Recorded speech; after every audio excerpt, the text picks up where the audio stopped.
Hey, what's up? Hello. If you're new here, my name is Kayla and you're watching Kayla's Bookish Vibes. Today is going to be a weekly reading vlog. We are picking up where we left off with The Queen's Spade. I have not been reading a lot of this book.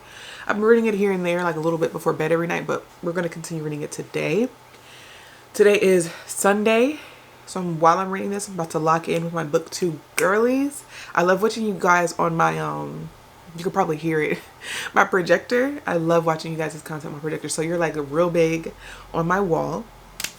That's what I'm about to do. But I wanted to hop on and start the vlog. I literally have no clue what we're going to be doing this week. I'll be bringing you guys along with me. But I know we're going to be reading The Queen's Spade. We need to finish this book this week, because then I need to start a romance book, a Christmas romance book. Where is she at? Oh, I don't know why I thought, I'm keeping that in. I don't know why I thought I could stretch up like that. No. We're going to be reading You Make It Feel Like Christmas by Tony Shiloh. I am buddy reading that book. I'm so excited. I have never buddy read anything, y'all. I don't buddy read. Not because I don't like it. I've never done it to know if I like it or not. But I'm buddy reading this with Gabby. I'm trying to find her channel. I follow her everywhere. I follow her on Instagram. I follow her on YouTube. Her YouTube channel is Gabby Likes to Read. I'm going to put it here on the screen. This is so funny. I'm going to go ahead and say it. I didn't want to say it, but I'm going to go ahead and say it. She won a giveaway on my channel. And I know you're probably thinking, a giveaway? When did you do a giveaway? My giveaways are not like announced in the videos. They're in a very specific place for people who read very specific things that typically drop down if you click it. You feel me? In those areas, sometimes I'll do a little giveaway. And if you answer the question in that area, then you win a book from your Amazon wish list. And Gabby won a book from there. Or I think I sent 2 books. I don't know. I'll go through the list and like send some books off of your Amazon wish list. And one of the books that she had on there was this book, which I already had this book and I knew I wanted to read it for Christmas. So when I saw it, I was like, oh, she has this book. And when I sent it to her, I was like, do you want to buddy read this? Because I want to read it this holiday season and it'll be fun to buddy read with someone. I've never buddy read with someone. And she said, yes. So we're going to be buddy reading that over on Fable. I would love to do more of that in 2025, like buddy read with you guys. Not all together, not as like a book club. I cannot commit to that, especially in 2025. I have a lot of life changes. You guys know I'll be busy in 2025. So I'm not even going to do that to myself, at least in the first, I'm going to be busy for 2025. I'm not going to commit to a book club.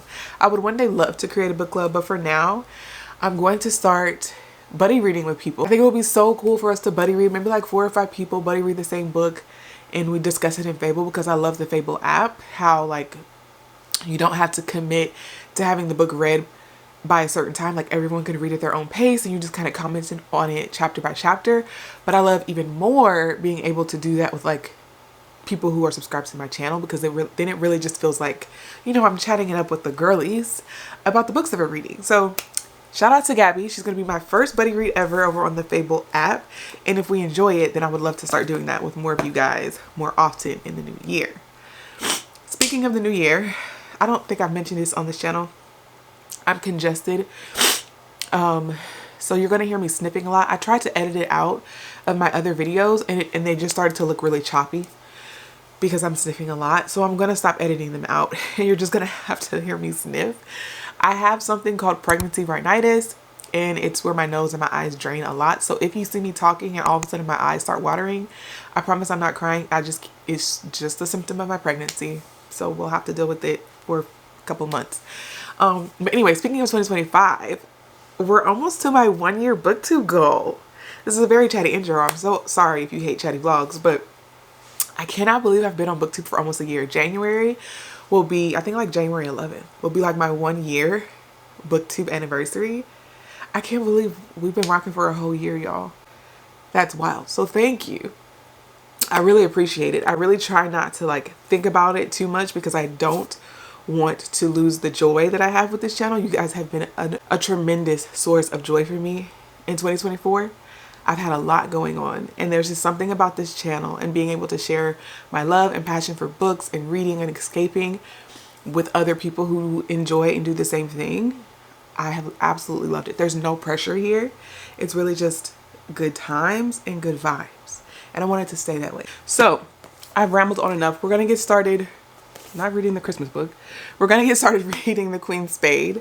I'm going to throw on some booktube girlies to watch. I love watching you guys on Sundays. And then I'll pick up the camera whenever we're doing something else bookish. You know the deal on how these weekly reading vlogs go. So let's get started.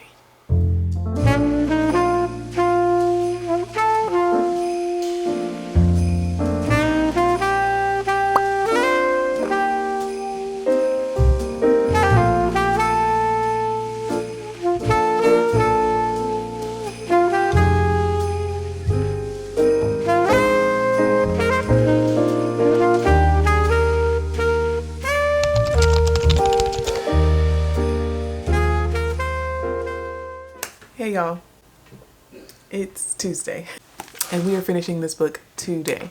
I have like 10% left of this book, so as soon as I'm finished working, well, as soon as we're done with homeschool, I'm gonna sit down and literally read the last hour of this book. It shouldn't even take me an hour because whenever I read on my Kindle, I always read faster. So we're gonna finish this book today and I'll give you my final thoughts, my final ratings on it. Right now though, I'm working. It is the morning time. I'm snacking. Horrible breakfast, but I'm snacking on some peppermint bark. I made some peppermint bark yesterday with my boys. Turned out so good, so I'm snacking on that.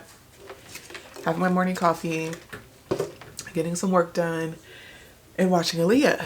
Aaliyah from Bookmarked by Aaliyah, or Bookmarked with Aaliyah. I'm gonna put it on the screen. So that's what I'm about to do. Looks like we're gonna be reading, talking, audiobooks, and cooking with Miss Aaliyah. We'll probably also get some errands ran with Miss Aaliyah. So whenever she hops in her car, I got my iced coffee and I'm ready to run some errands with my book bestie over here. I always feel like I'm in the car with her and we're just getting things done, but also talking about books. I wish I had a friendship like that in real life. Someone who would like, want to ride with me while I go get some stuff done. And our conversation is just about the books we read for the week. That's how I feel when I'm watching Aaliyah's channel. So hopefully she gets some errands done in this video. I got my iced coffee already. We don't even have to stop at the coffee shop. I'm already ready. So yeah, I'll come to you guys when we get some reading done, like the last 10% of the book. Hopefully I have enough battery to where I can get that done on camera.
Hi guys.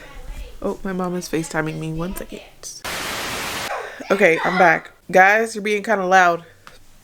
And I wanted to do a few things. We need to end the vlog, but also there's so much I'm going to update you guys on. So we did finish The Queen's Spade, which I want to give you guys my final star rating and thoughts on that book.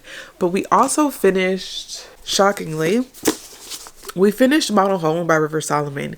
If you've been following along, at least these last few vlogs, then you know I've been reading this book off and on. But because I'm a mood reader, I've had to like put it down because it's just been like, it's such a dreary book. So I did end up finishing it. I did not want to carry that book over into 2025. So I was like, you're already literally halfway through this book, just finish the book.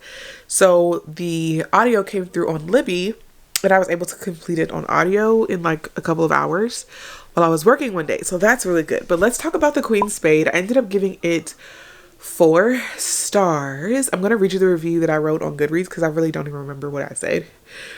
It says, you can tell a lot of time and research were put into this story. The creative liberty taken, however, is what I enjoyed most. The historical elements were all there, but the imagination needed to make this a story of vengeance. Chef's kiss. Sarah is the beloved goddaughter of Queen Victoria. She does everything well and is seen as the prime example of England being able to civilize what others consider savage. Pretty sure that was a run-on sentence. We follow Sarah, whose real name is Ina, and her actual thoughts in this tale of vengeance and retribution. Obviously, they're not her actual thoughts. This is a telefiction. Sarah is smart and tactical. She plots her revenge like a well-thought-out game of chess, always a few steps ahead. There was a bit of repetition that we could have done without, and moments where pacing was an issue for me, but overall, I enjoyed this ride. Can't wait to add this beautiful book to my shelf. So, that just kind of like jogged my memory and my thoughts of this book. I did really enjoy it, and I gave it a 4. The things that I did not like about it, like I said, were the repetition. There were parts in there that I thought were repeated over and over again, and not to the point where it was like where it kind of like lended to the story. Sometimes things are repeated over and over again, and it's done purposefully to make a statement in the story. I don't feel like the way that these things were repeated over and over actually did anything for the story. I don't want to give anything away. Otherwise, I would tell you exactly what was being repeated over and over again. But I don't think it, I think it could have just been repeated less. I do understand why it was being repeated so often, because it was like an integral part of her wanting to seek revenge. But I just feel like it was repeated too often. And then also the pacing, there were parts where like there was a lot of high impact, a lot of things, crazy things were happening. And then there were times where it just kind of like dragged on and nothing happened for like a long period of time. And I feel like the pacing just could have been better.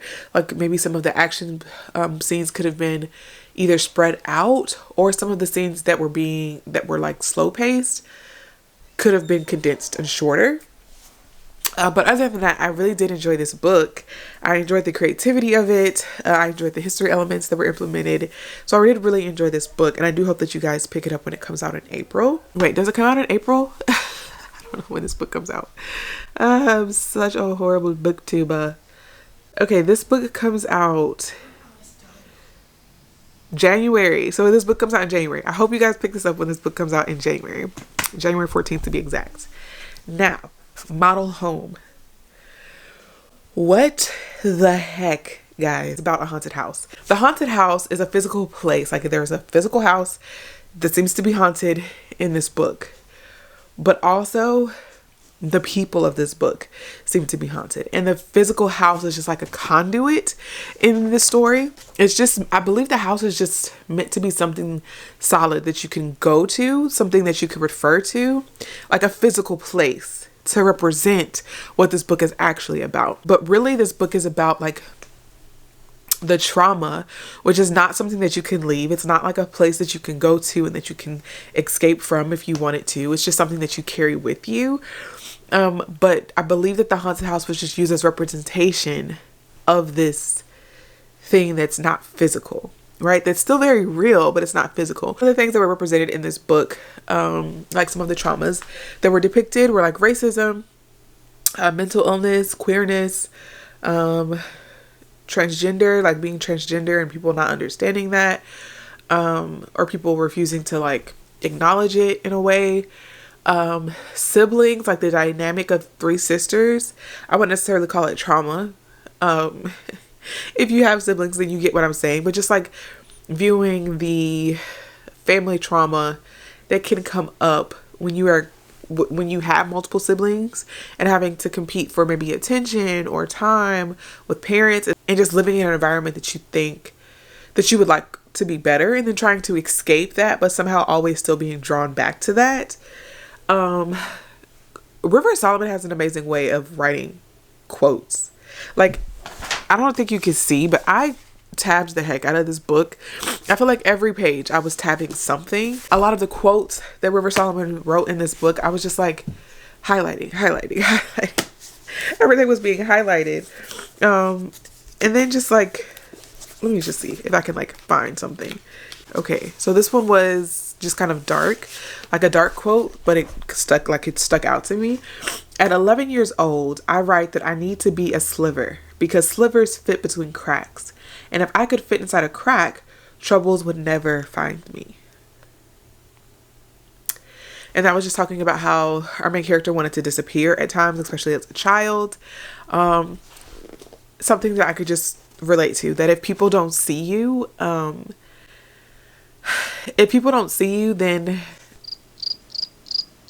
I don't know. I'm not willing to be that vulnerable here on this channel, but that quote really resonated with me. The next quote that I highlighted was, I return home because it's the siblingly thing to do. This is how I manage in a crisis. I refer to abstract models of good people in my head, and I do what they would do. I become these people. Sometimes these people become me. When I'm no longer fit for purpose, they say, shh, Esri, go to sleep. Then they live my life for me.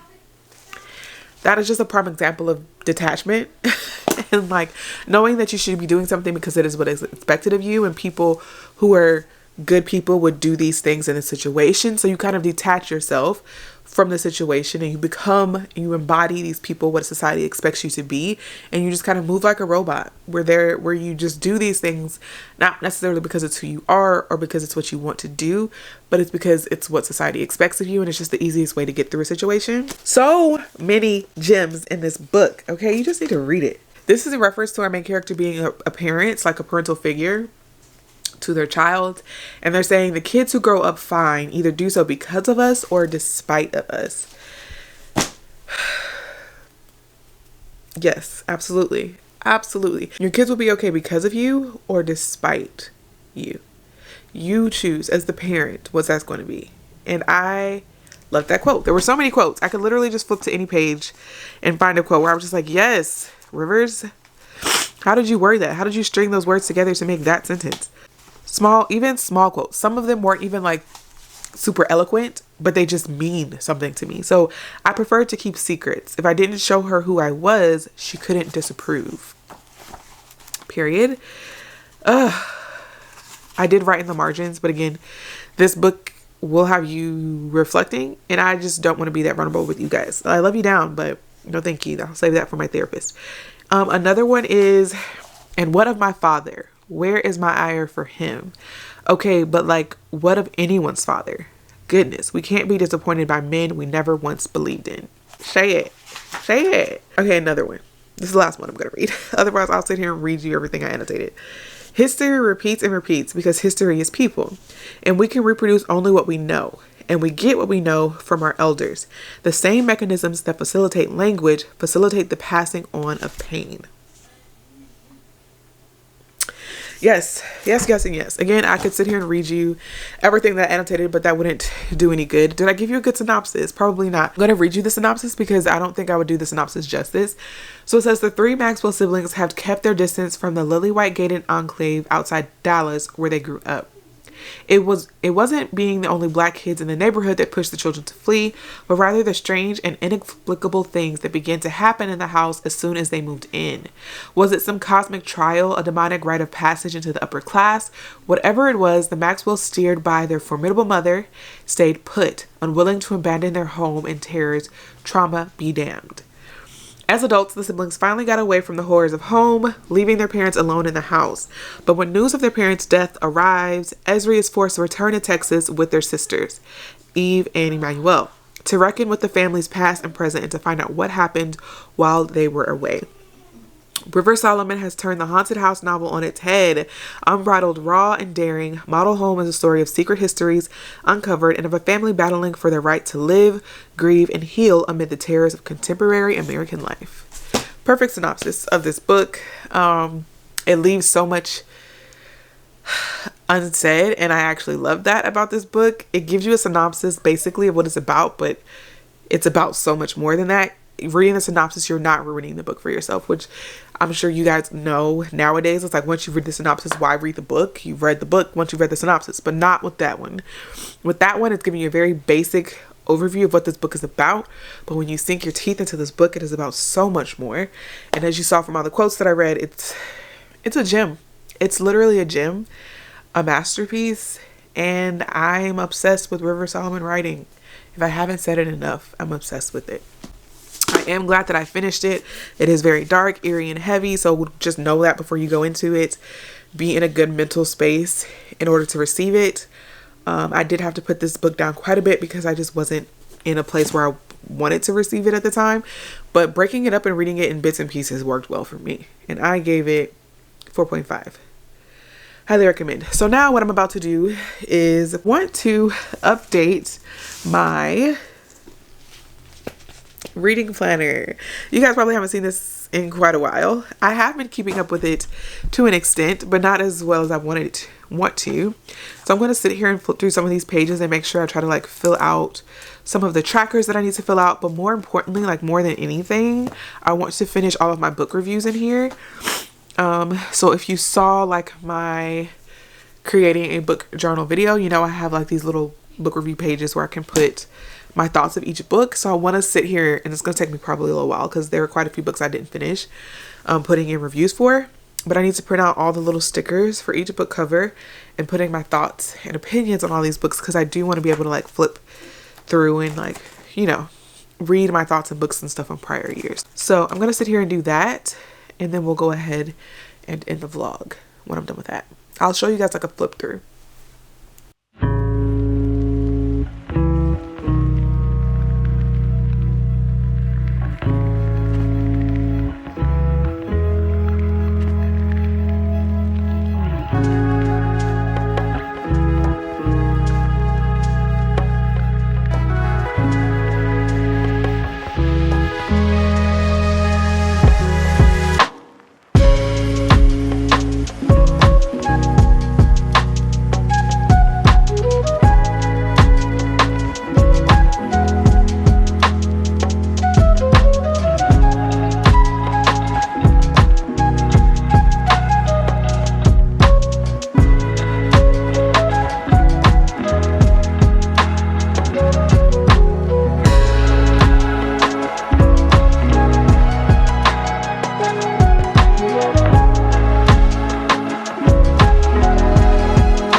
I have filled up some of the pages. I haven't even finished all of them. I just got really tired.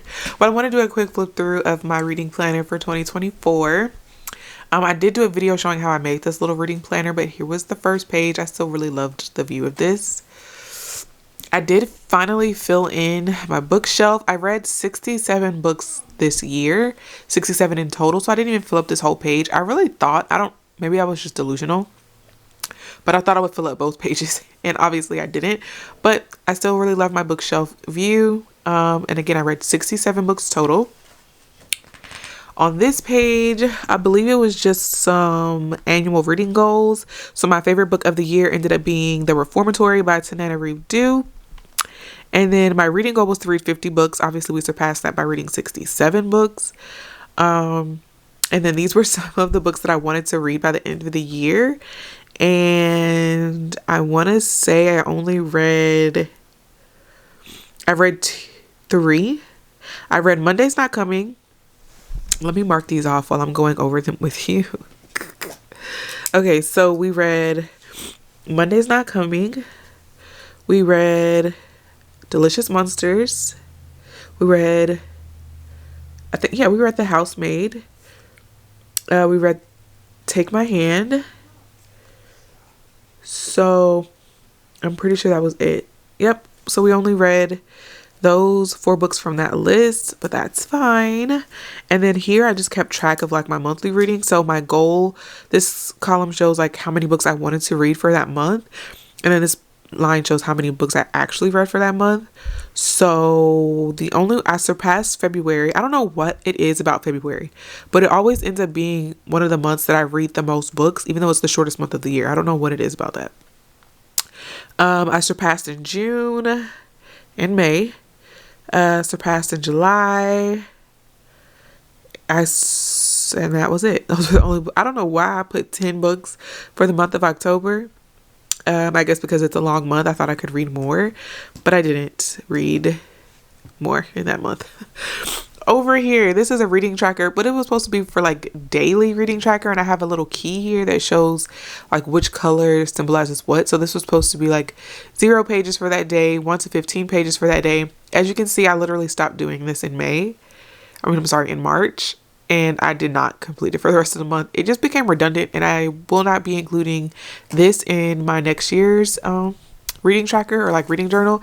There was no point for this page. This was supposed to be like a little monthly reading challenge for myself, and I did complete some of them, but I didn't complete some of them as well. So for January, I did read a history and biography. February, I obviously read a romance. March, I read a thriller. I feel like I read a thriller every month. April, I read a crime. May, I did read historical fictions. I did read a science fiction in June. For July, I was supposed to read a classic. I never really read classics. I also never really read autobiographies. September, I did read a fantasy. I didn't read literary fiction. It was all about horrors and thrillers in October. And then November, I didn't read any contemporary fiction. It was kind of like rollover from October. And then this month of December, I don't really read nonfiction anyway, so I was never going to meet that goal. But those were all the challenges that I completed for the month. This is just like another reading goal page. So I did pretty good for this page. We made a booktube channel. That was literally my first goal of the year, and obviously we're all here, so I made that. Track my reading. I did a pretty good job with my Goodreads. I typically do a good job with tracking my reading in Goodreads. Read 50 books. We did that and we surpassed, so that's cool. Find my fantasy taste. I do really feel like I found my fantasy taste this year.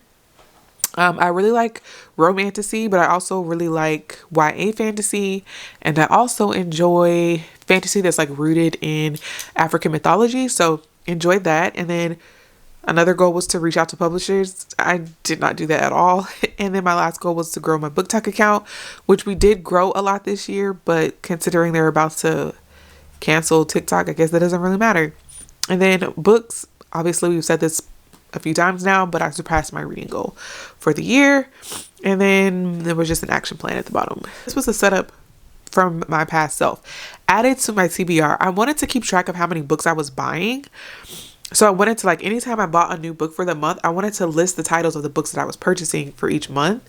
And as you can see, I only lasted until March doing that. I just didn't need that negativity in my life. Look how many books were purchased in the month of February. February alone, that's how many books were purchased. But in my defense, February is my birthday month. So a lot of these books, if not majority, honestly, probably all of these books were gifted to me by my husband and my mom. So I don't feel bad about how many books are in this column. Every February will probably be filled with this amount of books because that's really all I ever ask for my birthday. Okay, another one was my audiobook tracker. I did keep up with it to an extent, but then I just stopped. So I may or may not include that in next year's reading tracker. Books to buy and new releases. This is how I was keeping up with my new releases. I did kind of keep up with those, but I actually kept up with this more in my Notion than I did in my physical planner, so I may not include that next year either.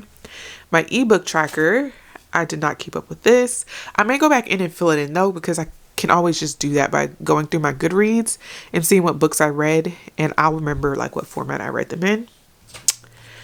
And then the one that I did keep up with the best, which honestly is the whole point of my reading journal personally, is my book reviews. So I like to be able to flip through and like see all the covers and what my thoughts were when I read the book. And it's just, I don't know what, it just does something for me to be able to flip through and like see the covers of each book that I read, the star rating that I gave it, And then my personal thoughts up here is just like a brief summary of the book, and then down here is like what I actually thought about the book. So it's not a synopsis in those parts. It's really just what I thought about each book. But being able to flip through here and see all of those books is so rewarding. I need to fill this one in for When the Moon Hatched, but I did a pretty good job at keeping that updated. Overall, y'all, that was a pretty good reading year. Honestly, I think I'm more excited and I'm more like proud of myself for the year because I did booktube for a whole year pretty much. My year anniversary is like January. I'm pretty sure it's January 11th. I need to go back and confirm like the actual date. But not only did I read all of these books this year, but I talked to you all this year and I built this community this year in 2024. So it was literally the best reading month. I mean, the best reading year for me because of you all. And you all have made like my booktube journey so far absolutely amazing. So thank you so much. All of you have subscribed this year because it was a brand new channel. I really appreciate all of the love and the support and all the friends that I have made this year. You guys have no clue how much it has meant to me.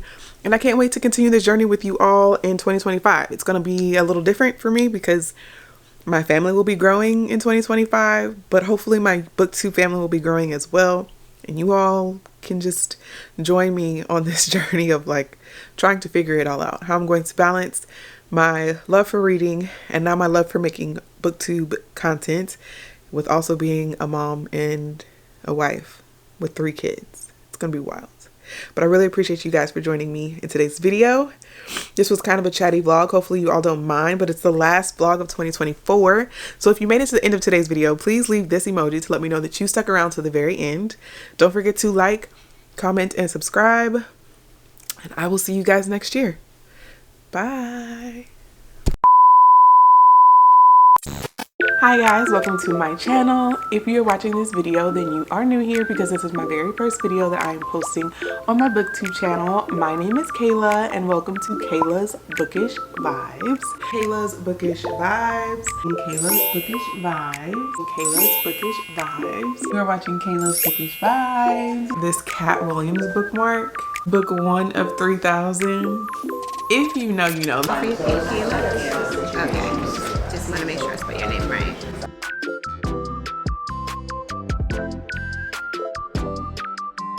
Put some bookshelves over here or not, because this is not like a permanent place for us to be. I just didn't know if I wanted to get too comfortable. So.